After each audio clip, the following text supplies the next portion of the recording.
Sim Notícias. Oferecimento Móveis Rimo. Seu sonho, sua casa.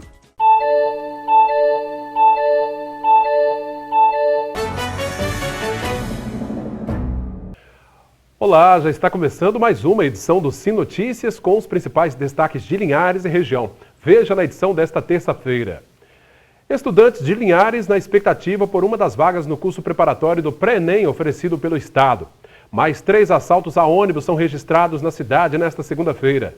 Moradores reclamam de esgoto a céu aberto no bairro Movelar. Homem perde R$35 mil em assalto no centro de Linhares. Confira mais uma reportagem sobre os efeitos da longa estiagem que atinge a nossa região. A falta de chuvas também será discutida no 10º Debate Agro, que acontece na próxima quinta-feira em Juncado, interior de Soretama. Um dos palestrantes é o engenheiro agrônomo Geraldo Fereguete, nosso entrevistado de hoje. Na coluna Economia e Negócios, Abel Fiorotti dá dicas para quem quer conquistar uma renda extra. E o esporte você confere com Altemar Félix. Estas e outras informações a partir de agora no Sim Notícias. Linhares se vê aqui.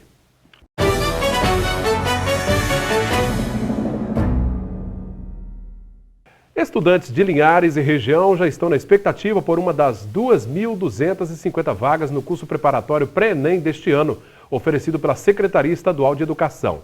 As vagas são destinadas para alunos que estejam cursando o ensino médio na rede pública estadual de ensino. Aqui em Linhares tem muita gente na expectativa. O Exame Nacional do Ensino Médio, o Enem, será realizado em novembro. Só que a maioria dos estudantes já começou a se preparar. Uma opção para aprimorar os conhecimentos é através do curso preparatório Pré-ENEM Digital, que a Secretaria de Estado da Educação disponibiliza. Na realidade, ele vai ser conduzido na forma híbrida, ou seja, online, digital e presencial. 2 formas de estudo.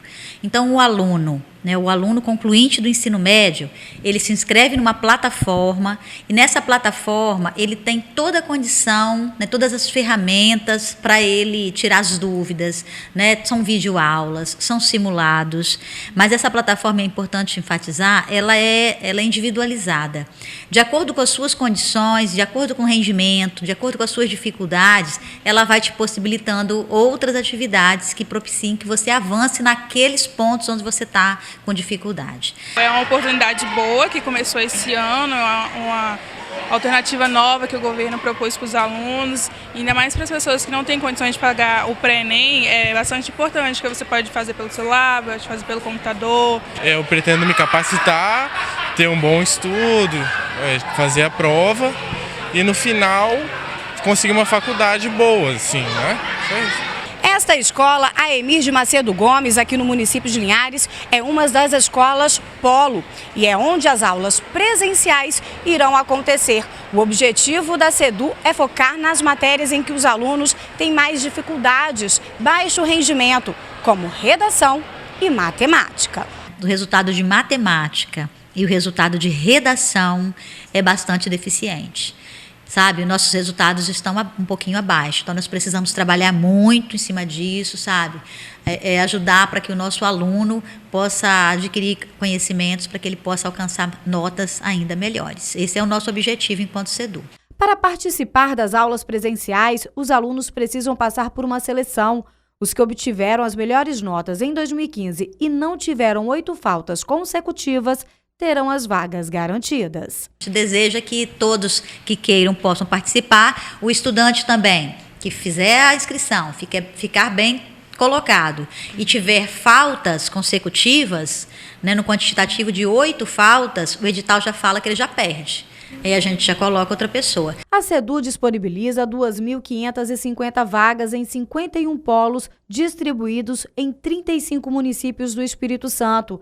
Para a região norte, são 200 vagas, só que para estes alunos, a quantidade de vagas não é suficiente. É pouca, porque bastante gente quer ter um conhecimento melhor e ter um trabalho bom. Só 50 não dá para todo mundo, tinha que pelo menos dar até 80% da quantidade de alunos. O ideal é que realmente todos tenham oportunidade, mas neste momento eu penso que o salto que foi dado foi bastante importante.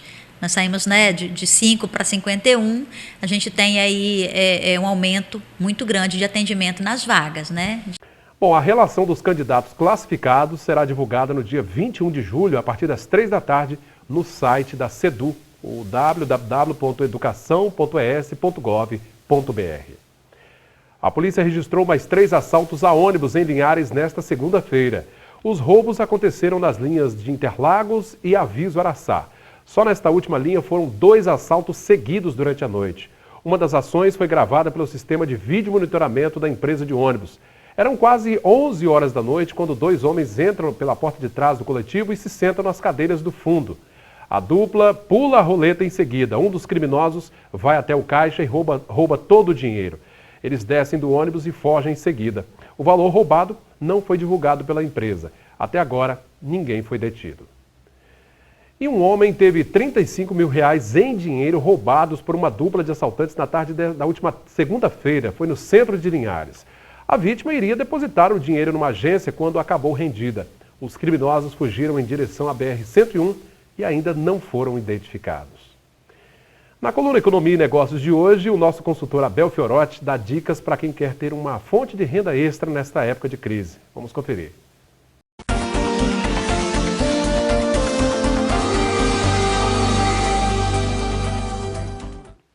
Uma boa opção para quem quer trabalhar por conta própria é ingressar no marketing multinível, também conhecido como marketing de rede. O marketing multinível é um modelo de venda direta, que inclui também o recrutamento indireto de vendedores e participação nos resultados. Não há nada de ilegal nisso, nem pode ser confundido com pirâmide financeira. A principal diferença entre um e outro é que no caso da pirâmide, a rede é a própria sustentação do negócio. Ou seja, o negócio só se sustenta enquanto tiver novas pessoas entrando. O dia que parar de entrar novas pessoas, o sistema cai e vários ficam no prejuízo. Atualmente, o Ministério Público investiga mais de 30 empresas por supostamente promoverem pirâmides financeiras, o que é ilegal no Brasil e em vários outros países. Muitas pessoas acabam aderindo a pirâmides muito pelo desconhecimento do negócio e por também confundir a pirâmide com marketing multinível, o que é absolutamente legal. O marketing multinível, dependendo do caso, pode ser uma ótima oportunidade. É muito importante diferenciar uma coisa da outra. Existem várias empresas sérias de marketing multinível aqui no Brasil, onde nós podemos citar a Herbalife, a Polishop e a Rinode. A principal diferença entre o marketing multinível é que ele estabelece relações contínuas de consumo com as pessoas fora da estrutura da rede. Em uma pirâmide, o processo é restrito aos indivíduos que estão dentro dela. E o que você está comercializando é a troca dos próprios recursos internos, sem lastro algum. Basicamente assim. Se o dinheiro é baseado em vendas para o público, pode ser um sistema de marketing multinível legítimo. Se o dinheiro é baseado somente no número de pessoas que você recruta e suas vendas para elas, então cuidado, pode ser um esquema de pirâmide. Ainda vale aquela máxima, se a esmola é demais, até o santo desconfia. Notas de R$100 encontradas na rua são sempre falsas. As possibilidades de se ganhar dinheiro sem esforço ou risco, geralmente não são verdadeiras, como notas de 100 que você acha na rua. Se fosse autêntica, alguém já teria levado ela. Ou seja, não existe milagre. Para crescer e prosperar em qualquer negócio, inclusive no marketing multinível, tem que ralar, tem que dispensar esforços, tem que trabalhar, tem que dedicar-se aos seus clientes e prover um bom atendimento. Essas são as dicas de hoje. Tenham todos uma ótima e abençoada semana. Até a próxima coluna. E como sempre digo, vamos em frente. Obrigado, Abel, pela dica importante, né? Uma fonte de renda extra nesse período de pouca grana no bolso, né? Até a próxima semana, Abel. Vamos ver como fica o tempo nesta quarta-feira em toda a região. A quarta-feira continua com sol forte e infelizmente sem nuvens. Em Linhares, mínima de 16, máxima 30 graus. Colatina, mínima de 14, máxima de 31. São Mateus com temperaturas entre 15 e 29. Já em Vitória, a mínima prevista é de 19 e a máxima 30 graus. Não saia daí. Daqui a pouquinho, depois do nosso intervalo, você vai ver que moradores reclamam de esgoto a céu aberto no bairro Movelar. É um instantinho só, nós já voltamos. Moradores do bairro Movelar reclamam do esgoto que escorre diariamente por uma rua. Eles alegam que o mau cheiro tem ocasionado muitos transtornos e já comunicaram o problema ao SAAI, mas até agora nada foi resolvido. Circular pela Avenida Araucária, no bairro Movelar, está cada vez mais difícil. Este senhor chega a se equilibrar no meio-fio para não pisar na poça que se formou e tomou conta da via. Já o ciclista precisa frear para a água suja não atingi-lo. O mesmo faz o motociclista. Segundo os moradores, já tem 6 meses que o problema existe, mas há 2 meses a situação piorou. Agora o esgoto jorra o tempo todo da caixa de inspeção. E fora os mosquitos, que perturba a gente demais. O meu filho estava falando até de vender isso aqui, mas meu esposo. Porque não tem condição da gente ver um lugar desse não, fia. Não é só nós, todos, né, que passa aqui, né, tá sendo massacrado, fala. É complicado, né? Igual eu tenho criança pequena, a gente tem que passar sempre aqui, para ir o ponto de ônibus é ali, tudo a gente tem que passar por aqui. E na hora de comer também, às vezes, a gente até larga o prato, né? Que é aqui na frente da minha casa, na porta da minha casa. Evitamos até de passar aqui mesmo, por causa dessa nojeira que está a céu aberto mesmo. A avenida é movimentada. Além de ser rota de ônibus, existe uma escola. Morador do bairro, seu Arlindo, precisa passar diariamente pelo local. E uma coisa dessa não pode acontecer. É uma coisa que prejudica a população, né? Igual eu vi hoje, lá no São José, mesma coisa. No Conceição, isso aí é uma coisa que não pode acontecer, né? Se não bastasse o esgoto jorrando no meio da rua, toda essa água suja, os dejetos, caem aqui, na rede pluvial. O SAI tem que dar um jeito que não pode. E aí? Isso aí vai para onde? Isso vai para a lagoa. E na lagoa, vai fazer o quê? Eu gostaria, sim, que eles tomassem uma providência certa com isso, né? Porque a gente liga para lá e o SAI sempre alega, como a gente não são todas as pessoas que usam a rede de esgoto, eles alegam que quem tem direito de reclamar é quem usa. Só que eu tá na porta da minha casa, né? Eu tenho criança e a rua, como ser pública, todo mundo tem direito ao saneamento. Bom, em nota, a Prefeitura disse que uma equipe será enviada ao local nos próximos dias para tentar achar uma solução para esse problema. Veja agora como fechou o dia o mercado do café.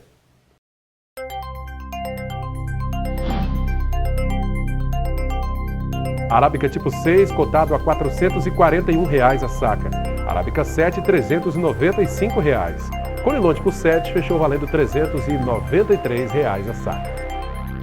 E dando sequência à nossa série de reportagens sobre a seca na região, a equipe da Rede Sim de Colatina foi conferir a situação do rio Santa Maria.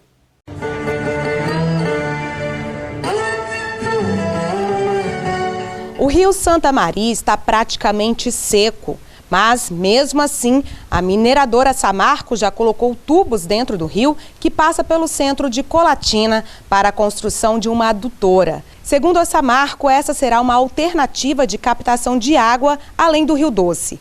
Mas, se em Colatina a situação está difícil, nos distritos próximos à cidade, a situação é ainda pior. O rio Santa Maria passa pelos municípios de Santa Teresa, São Roque do Canaã e Colatina. Com a falta de chuva, os produtores rurais que dependem da água do rio terão prejuízos, principalmente com as plantações de café. Por falta de chuva e da dificuldade de irrigar a lavoura, Paulo diz que já perdeu 2 colheitas de café. São 12 mil pés que nos anos anteriores ele tirava cerca de 200 sacas de café. A propriedade de Paulo fica em São Zenon, interior de Colatina. Café não produziu esse ano e o ano que vem, né? Já está prejudicado o ano que vem também já. Vai ter prejuízo? Prejuízo, certamente prejuízo, né? E qual a forma que você arrumou para ter a água? A gente tem uma reservazinha de água, né? Não está usando só o necessário, né? Molhar as plantas, a gente tem a nascente para casa, para o gasto aqui, né? E a reserva ali é só a última necessidade mesmo, só quando precisar mesmo. E dá para salvar alguma coisa dos pés de café? Ah, não dá, agora não tem mais jeito não, né? Só se chover, né? Só se chover. Chover, não tem mais. Agora a solução é a chuva. Apesar do prejuízo com a lavoura de café, o produtor tem outra fonte de renda. Por este motivo, o seu prejuízo não é ainda maior. Há 52 anos morando em São Zenon, ele diz que nunca imaginou o rio Santa Maria tão seco. Tem uma pequena empresa aqui, a gente vive mais ligado ao ramo, da roça, né? Tá ligada no ramo de agricultura, né? Há tanto tempo morando aqui, você imaginou que ia chegar a essa situação um dia? Não, nunca imaginava não, nunca, né? Se imaginava passar anos ruins, né? De crise, de alguma coisa. Agora de água a gente via nos outros lugares passando as reportagens, né? A gente nunca imaginava, né? A propriedade de Dona Maria fica às margens do rio. Antes, a água do rio era utilizada para irrigar os pés de bananeira. A plantação antiga de banana não vai produzir por falta de água. Dona Maria, a senhora estava me falando que já mora aqui há 45 anos. Como que era a situação do Rio Santa Maria quando a senhora chegou aqui? Era bem diferente, né? Sempre dava até, ele secava, mas não igual está hoje em dia. Ficava aquela água que corria, né, tudo. A senhora estava me contando que até na última enchente, em 2013, né, o rio subiu demais. Subiu. Uns 11 a 12 metros ele subiu, porque ele veio debaixo da casa. Vocês utilizavam a água do rio em casa? E antes, sim. Dessa seca, né, a gente utilizava. Até na enchente, depois que... Porque vinha enchente e limpava o rio, né? Então ela ficava água limpa. Agora, depois, tem mais de um ano que a gente não usa mais. Segundo o secretário municipal de Desenvolvimento Rural de Colatina, Ricardo Prete, o cenário no interior da cidade é desolador. Mas ele afirma que a prefeitura está trabalhando em parceria com o Comitê Santa Maria do Doce para definir as ações que serão realizadas em relação ao rio. O que nós temos feito já ao longo dos anos é pensando na reservação hídrica. O que o município tem feito?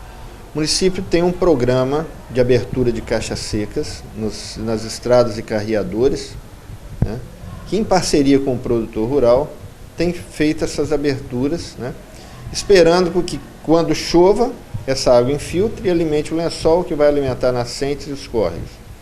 E temos também temos um trabalho de construção de barragens de terra. Hoje, a situação, como nós não temos chuva, né, nós temos atuado numa forma de procurar trabalhar a gestão hídrica, de um modo geral, ou seja, se o produtor tem pouca água, tem limitação de água, então que ele use eficientemente essa água. É a situação realmente muito crítica, né? Minha gente, depois do nosso intervalo, você confere uma entrevista com o engenheiro agrônomo Geraldo Fereguete. Ele é um dos convidados, um dos palestrantes do 10º Debate Agro, que acontece na próxima quinta-feira em Juncado, Soretama, e deve reunir produtores rurais de toda a região. Mas antes, a gente confere as informações esportivas com Altemar Félix. Sim, esportes. E o vôlei aqui de Linhares continua dando o que falar na categoria juvenil. Essa dupla que você está vendo aí na foto, Matheus Eduardo e Wesley, depois de ter conquistado os Jogos Escolares promovidos pela Secretaria Estadual de Esportes, agora vão disputar outro título capixaba neste final de semana na Grande Vitória. Agora é o da FECAV, que é a Federação Capixaba de Vôlei. E se ganharem, vão ter uma nova viagem, desta vez para Maringá, no Paraná. Por enquanto, já está marcada para novembro a participação dessa dupla na etapa nacional dos Jogos Escolares, lá na Paraíba, juntamente com a equipe de quadra. O Matheus Eduardo, além disso, está também no time do Linhares Futebol Clube para a Copa Espírito Santo 2016. É vôlei, futebol, futebol, vôlei. Só falta mais apoio estrutural para essa garotada. Minha gente, um assunto que tem nos afetado muito aqui na região norte é essa longa estiagem, né? Por isso acontece em Juncado, na próxima quinta-feira, interior de Soretama, a 10ª edição do Debate Agro, que vai discutir esse assunto, água e agropecuária. Um dos palestrantes é o engenheiro agrônomo e presidente da Sociedade Espírito Santense de Agrônomos, SEA, Geraldo Antônio Fereguete, que está aqui ao meu lado. Tudo bem, Geraldo? Tudo bem. Bom, um assunto bastante pertinente, um momento difícil que a nossa agricultura vive, e discutir esse assunto é de suma importância, né, Geraldo? É um assunto extremamente pertinente com a situação, como você disse. O Espírito Santo vive a pior crise hídrica da sua história, isso sem sombra de dúvida. Tanto a cena rural como os números mostram que nós nunca vivemos uma situação como essa. E a comunidade do Juncado, né, aquela região ali próxima à reserva, é uma região que de um grande número de pequenos produtores, todos cafeicultores, e que hoje estão literalmente sem água. Então discutir esse assunto ali, eu acho que é uma forma de repensar o modelo agrícola e junto com os produtores ali, tentar encontrar as causas dessa situação e também uma saída, uma né, saída para o Pois problema que é iminente e enorme. Serão 3 palestras, né? Uma delas a do Geraldo, o prefeito de Vila Valéria também vai estar palestrando na noite da próxima quinta-feira. Uma expectativa muito grande por esse encontro, porque a gente já chega num momento assim de colapso mesmo, a nossa agricultura. A gente teve perdas enormes na cafeicultura, principalmente, né, Geraldo? O Incapel, inclusive, está revendo, né, os cálculos das perdas, porque veiculou-se na mídia uma perda de 50% da cafeicultura, mas essa perda de 50%, Cláudio, ela já é em função das perdas de 2014. Então vai ser muito maior. 2014 já foi uma safra totalmente atípica, e 2015 já foi uma safra ruim. Então 2016 nós vamos estar assim, em termos de produção, em termos de 50% que se produziu em 2015. Quer dizer, 2015 já foi ruim, 2014 já foi ruim, então nós chegamos literalmente no fundo do poço em termos de produtividade. E outra coisa, a estiagem, ela influenciou na estrutura do pé de café, na fisiologia da planta. Isso não recupera em 2, 3 anos. Então vão sentir há muitos anos ainda. A safra do ano que vem já está totalmente comprometida, porque não houve rebrota. Vocês conhecem o café conilon, que é uma espécie arbustiva que ela rebrota. Onde ele produziu o café esse ano, ele não produz no ano que vem. E ele é bastante resistente, né? Apesar da adaptabilidade, só que a crise hídrica foi extremamente severa. Nós tivemos déficit hídrico aí próximo a 900 milímetros. É muito alta, né? Quase que deserto. Geraldo, o senhor vai falar na palestra sobre os sistemas de irrigação no mercado. Hoje está até difícil irrigar porque não tem água, mas é importante falar disso porque o produtor também precisa se adaptar e temos sistemas inteligentes hoje em dia, né? A ideia é comparar 4 sistemas de irrigação. Nós projetamos hipoteticamente uma área de 40 hectares e em cima dessa área projetamos 4 sistemas de irrigação. O pivô central, a irrigação convencional, a microaspersão e o gotejamento. E agronomicamente comparamos o consumo de água, né, que os sistemas diferentes consomem. Então nós vamos ver que quando comparamos o gotejamento com a irrigação convencional, eu comparo com a irrigação convencional, que a irrigação convencional hoje representa o quê? 70% da irrigação no estado. Então nós vamos ver que com o sistema de gotejamento, nós vamos ter uma economia da ordem de 60%. Maravilha. Enquanto nós consumimos aí 2,5 litros por segundo por hectare num sistema convencional, nós vamos trabalhar em torno de 0,7, 0,8 litros por segundo por hectare no gotejamento. Um sistema muito mais um resultado muito melhor, né? Sob o ponto de vista de consumo de água, é o ideal. Entendi. Lógico que existem outras características agronômicas dos sistemas que nós vamos estar discutindo lá na palestra, que às vezes quando você trabalha, vamos supor, com a horticultura, que é uma cultura que você tem uma quantidade grande de plantas por hectare, às vezes você não consegue trabalhar com gotejamento. Sim. Aí de repente você tem que optar por uma microaspersão, um outro sistema, mas também deixando esse sistema, vamos supor, mais gastadores de água como a última opção. Claro. Então nós temos a opção do gotejamento, a opção da microaspersão, a opção até do pivô central, que são equipamentos que consomem muito menos recursos hídricos do que a irrigação convencional. Pois é, e o produtor também já entendeu isso, né? Essa necessidade de mudar esse sistema. Se você olhar as estatísticas hoje, de cada 10 equipamentos de irrigação que se vende hoje, 9 são dessa linha de irrigações eficientes. O próprio governo, a própria legislação hoje, já facilita a própria concessão de outorga, a própria regularidade do licenciamento ambiental, ele já é facilitado no sentido de induzir ao produtor de optar por esses sistemas mais eficientes. As consultorias também, os engenheiros agrônomos que prestam eles já recomendam isso também. Exatamente, eu acho que hoje já existe uma lição aprendida, né, Cláudio?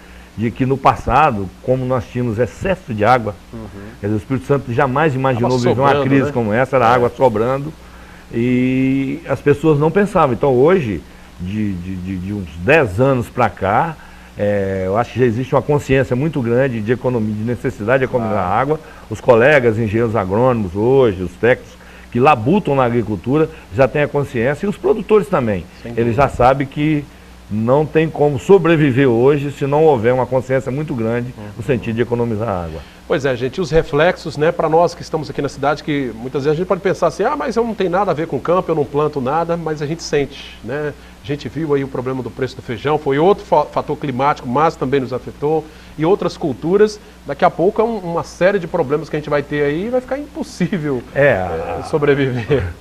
O reflexo na cidade ele chega um pouco mais tarde. Mas né? chega, né? Ele chega, com certeza. Você falou do tomate, do feijão, da banana. É consequência da falta do produto lá. Talvez o café, por características comerciais um pouco diferentes, ainda não, né, de ser uma commodity internacional, o reflexo venha mais lentamente. Mas ele vai vir também, com certeza. Porque é lógico, né? Lá que se produz alimento. E a água é o principal fator. É o principal meio de produção para a produção de alimentos. Então, não produzir a lei básica da oferta e da procura. Vai diminuir. Menos produto, o grande procura, o preço lá em cima.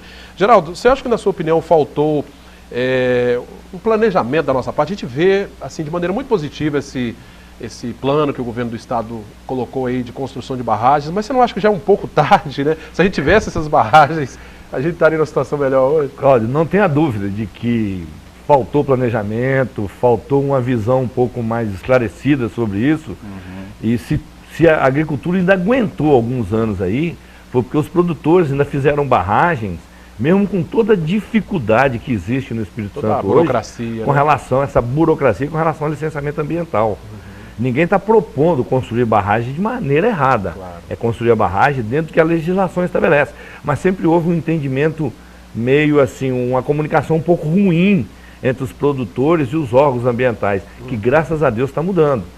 O convívio hoje com IEMA e DAF é muito mais técnico, né? Então já se entende da necessidade de fazer uma barragem dentro das técnicas, e o IDAF e o IEMA entendem que precisam facilitar esse processo de licenciamento. Porque, mal ou bem, feito do jeito que foram feitas as barragens, foi o que salvou. Tá segurando, o que salvou a agricultura de se chegar até hoje. Senão esse quadro hoje já teria acontecido há mais tempo atrás. Pois é, gente, bem no início dessa crise hídrica, nós fizemos uma reportagem em Córrego Farias, uma barragem construída inclusive até em parceria com a prefeitura. A prefeitura fez lá, era o que estava salvando a comunidade daquela época, né? Um pouco de água que ainda se tinha era aquela barragem, né? Que estava ainda segurando.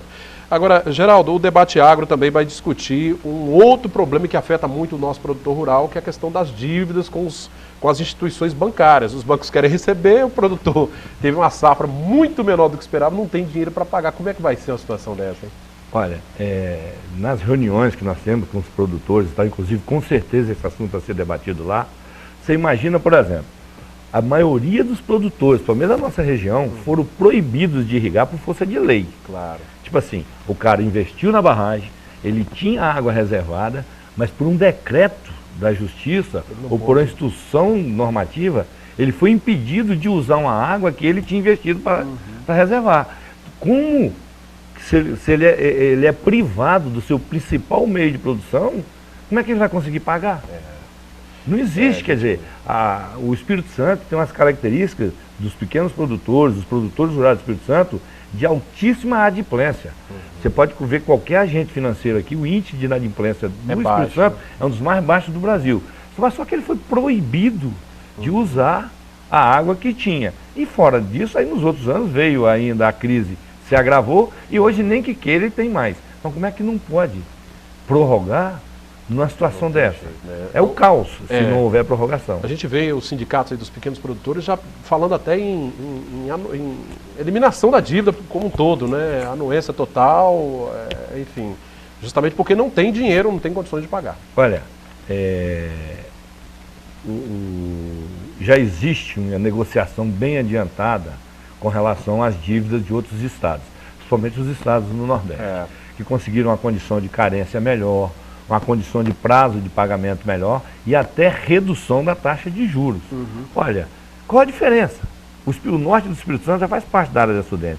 E pela própria história da região Nordeste, o Espírito Santo sofre mais com a seca pelas nossas estruturas. A gente não está acostumado. Nós não temos a cultura de conviver com a seca. E outra coisa, a atividade agrícola no Espírito Santo ela não é de subsistência. É uma atividade de culturas perenes, são atividades de alta produtividade.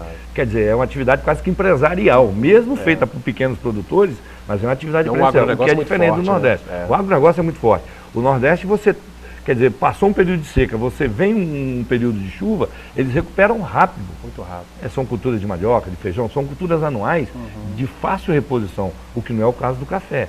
O Parque Cafeiro Capixaba vai levar no mínimo 5 anos para se recuperar. É um baque muito grande, né? Portanto, minha gente, na quinta-feira, então, dia 14, lá em Juncá, do interior de Soretama, esse importante encontro, né? A 10ª edição do Debate Agro, promovido pelo nosso colega, organizado pelo nosso colega jornalista Franco Fiorotti, né? Com vários parceiros aí nessa empreitada, e um dos palestrantes é o presidente da Sociedade Espírito Santense de Agrônomos, o engenheiro agrônomo Geraldo Antônio Fereguete. Fereguete, obrigado pela presença. A gente espera, né, que a chuva venha o quanto antes. Infelizmente, os institutos têm mostrado aí que vai demorar um pouco ainda, mas a gente torce para que ela volte, né? Eu acho que nós precisamos realmente torcer para chover, porque não adianta fazer barragem, fazer tudo se não vier a chuva. Tem o que juntar, né? Só que, infelizmente, nós estamos no período de inverno, que não existe tradição de chuva no Espírito Santo nessa época, né? Nós podemos ter expectativa de chuva lá para setembro, outubro. Realmente vai ser um ano difícil. Para encher reservatório, só daí para frente. Só daí para frente. Obrigado, Fereguete, mais uma vez. Obrigado a vocês pela oportunidade. Tá certo. Minha gente, esta edição do Sim Notícias vai ficando por aqui, mas você, claro, pode participar conosco e interagir pelo número do WhatsApp que está aí, ó, 998506060. Reveja a nossa entrevista e conteúdos do nosso telejornal nas redes sociais, no facebook.com/TVC Linhares e também direto no nosso canal no YouTube. Agora, se quiser falar com nossa redação, ligue para este número, 3373-2000. Obrigado pela audiência, até a próxima edição.